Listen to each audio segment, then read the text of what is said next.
What happened? Cool your heels there, Cutter. Oh, look at all these angry people. Alright. Ooh, a collector. Hello. This man is draped in filthy, tattered brown robes, a long hood concealing most of his face from view. Alright, well, wait, hold on a sec. Alright. Greetings? You see his eyes narrow beneath his hood, and he takes a step back. What do you want? What are you doing? I'm looking for some damned bodies is what I'm trying to do. But you'd think the dead powers had packed up their kip and left the plains the way people are staying healthy and all. There's a sudden gleam in his eye.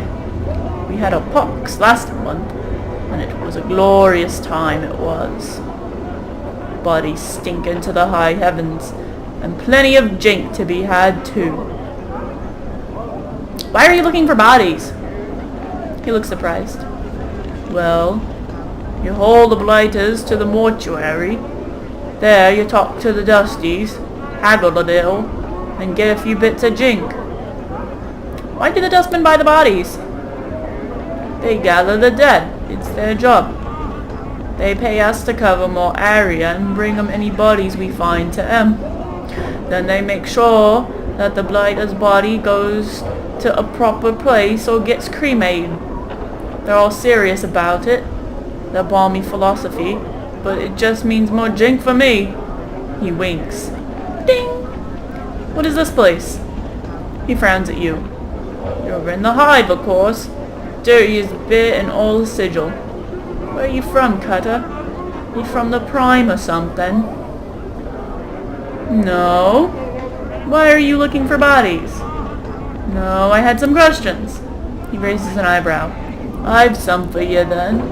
Like, what did you want to know, and how badly did you want to know it? What do you mean? Look around you, Cutter. I don't make enough jink to go lighting up the dark for nothing. It'll take a bit of coin, it will, if you wants to chant. Oh, you get nothing and you'll answer my questions. I don't know nothing, Basha, and I suggest you look for answers somewhere else. Hand him a couple coins. Throw him 5 coppers. Dump 10 coppers into his palms. Do it.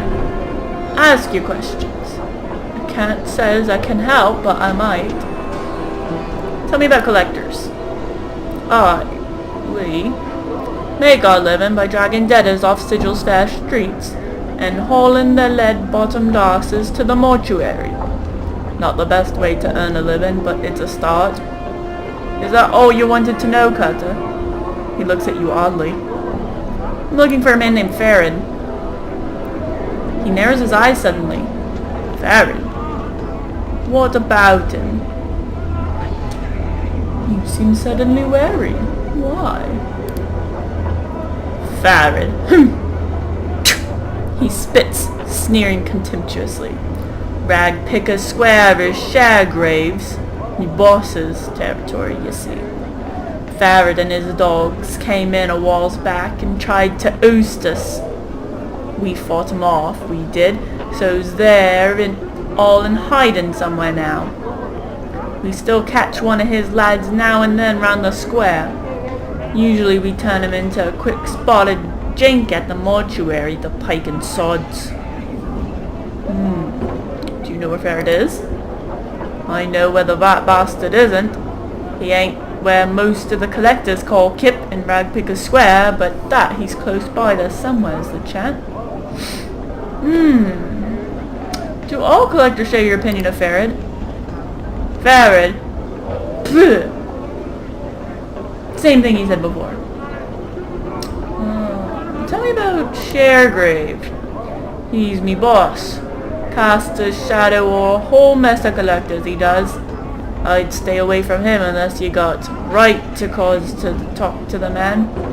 I've never spoken with him personally myself. I'm also looking for a journal I've lost.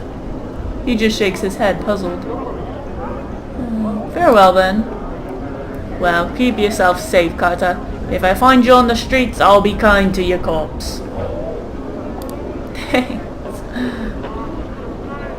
Oh, a guy with a long name. What is this? Githerzerai townsperson. What is a Githerzerai? I want to talk to him. Oh, he took a stance. This man slowly turns as you approach. His eyes are like two black stones. They briefly flicker over your frame, then he locks gazes with you. Although this man looks humanoid, he has a yellow cast to his skin and gaunt features. Well, that's just jaundice. I think, anyway. He has the thin, angular frame. His limbs look like they're made of nothing but strings of muscle knotted around bone. That's interesting. His clothing is a curious blend of sharp colors and dull, mud-stained browns. Greetings. The man remains silent. He does not acknowledge your greeting, merely stares at you. I have some questions. Give it up, Chief. Talking to a Gith is like trying to make good with a razor vine. Let's go. Gith? Yeah, a Gith. Morty glances at the Gith, who is still staring at you. We'll talk about it some other time. I'm not ready to leave just yet. I'm going to ask him some questions first. The Gith remains silent, though his black eyes are still locked on you. Can you understand me? He pauses for a moment, studying you, then replies in broken common. You are not known to me. His accent makes it difficult to understand him. Oh, sorry, I guess he can't understand slow talk. I'm sorry. It's like he takes every word, snaps it, then drags out every vowel for good measure. The emphasis he places on the word known strikes you as odd. Okay, so like, you are not known to me. Something, I don't know, I can't even imagine somebody speaking like that. What do you want?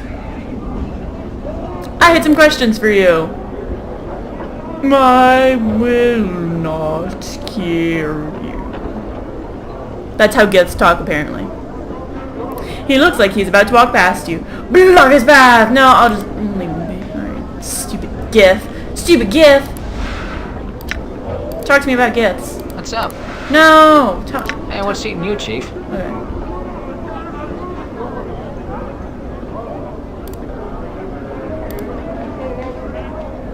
Damn, why don't you ever talk about what I want you to talk about? Like, what just happened? Done. Stupid. Come at me with a bit of love. No. What's this place? Kuatra's warehouse. Is that like La Cucaracha? I'm gone.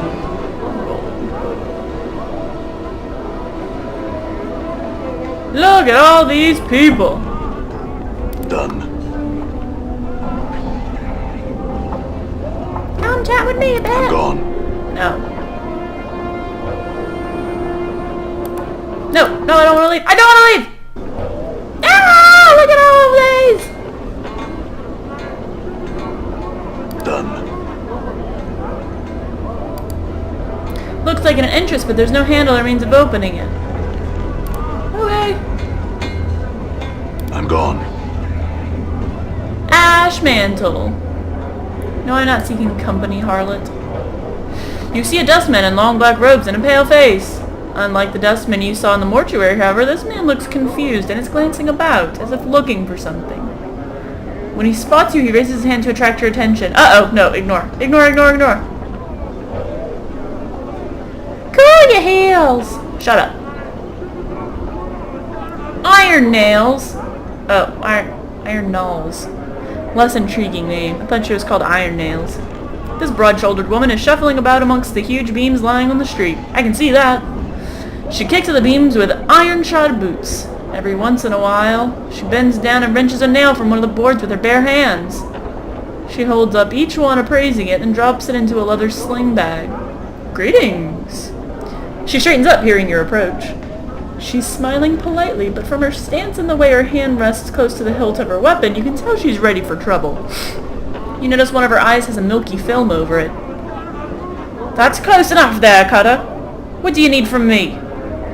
I had some questions. She nods. Ask away then. Who are you? She pulls 3 nails from her sling bag, tossing them spinning into the air and catching them in her palm. Iron nails, they call me. She drops them back into the bag with a muffled clink. Why are you collecting the nails? I sell them to a man. Name a Hamris in the lower ward. Marker of coffins he is. Maker of coffins. Tell me more of this Hamris. There's not much to say. He's a bit chatty. He'll rattle his bone box till you balmy if you let him. But a fair bargainer. He needs the nails, I need the jink, and that's about as far as it goes. Where's the lower ward? I used to know the way I did, but the dabbers have changed the streets round again. Don't know how I'll get there now. I'll need to chart a new path. But I figure the dabbers will straighten things out eventually.